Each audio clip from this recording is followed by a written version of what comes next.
एक दिन प्रोफेसर साहब से जूता पॉलिश करने वाले बच्चे ने जूता पॉलिश करते करते पूछा, मास्टर साहब, क्या मैं भी बड़ा आदमी बन सकता हूँ?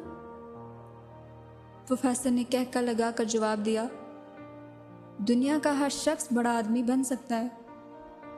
बच्चे का अगला सवाल था, कैसे?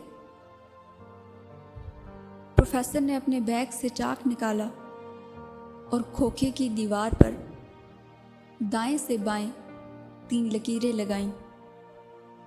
पहली लकीर पर मेहनत, मेहनत और मेहनत लिखा।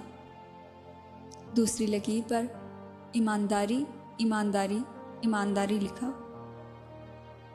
और तीसरी लकीर पर सिर्फ एक लफ्ज़ हुनर लिखा। बच्चा प्रोफेसर को चुपचाप देखता रहा। प्रोफेसर ये लिखने के बाद बच्चे की तरफ मुड़ा और बोला, तरक्की के 3 जीने होते हैं। पहला जीना मेहनत है।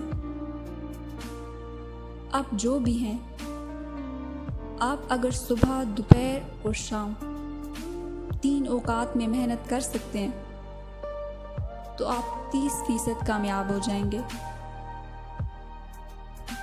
आप कोई सा काम शुरू कर दें, आपकी दुकान, फैक्ट्री, दफ्तर या खोखा सुबह सबसे पहले खुलना चाहिए और रात को आखिर में बंद होना चाहिए।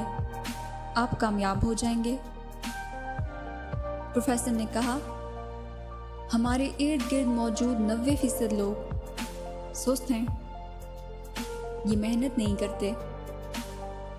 अब जो ही मेहनत करते हैं, आप 90% सुस्त लोगों की फहरिस्त से निकलकर 10% मेहनती लोगों में आ जाते हैं। आप तरक्की के लिए अहल लोगों में शुमार होने लगते हैं। अगला मरहला ईमानदारी होती है। ईमानदारी 4 आदतों का पैकेज है। वादे की पाबंदी, झूठ से नफरत, ज़बान पर कायम रहना और अपनी गलती का एतराफ़ करना। अब मेहनत के बाद ईमानदारी को अपनी ज़िंदगी का हिस्सा बना लो। वादा करो तो पूरा करो।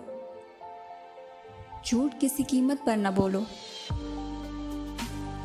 ज़बान से अगर एक बार बात निकल जाए तो आप उस पर हमेशा कायम रहो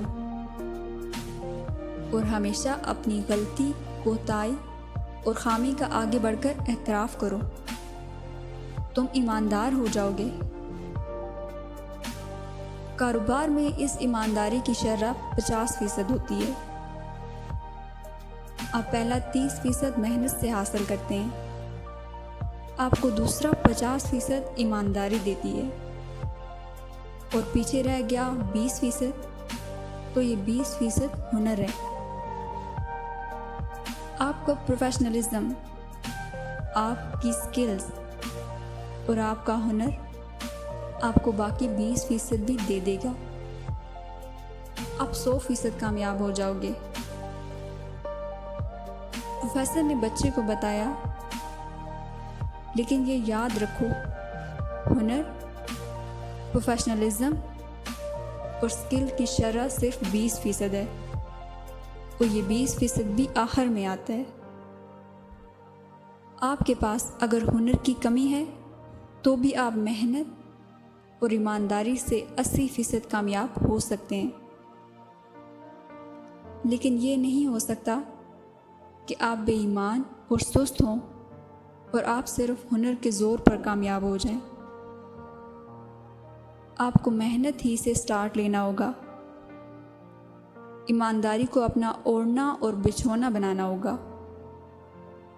आखिर में खुद को हुनरमंद साबित करना होगा। प्रोफेसर ने बच्चे को बताया, मैंने दुनिया के बेशुमार हुनरमंदों और फनकारों को भूखे मरते देखा। क्यों? क्योंकि वो बेईमान भी थे और सुस्त भी। और मैंने दुनिया के बेशुमार बेहुनरों को ज़ाती जहाज़ उड़ाते देखा। तुम इन 3 लकीरों पर चलना शुरू कर दो, तुम आसमान की बुलंदियों को छूने लगोगे।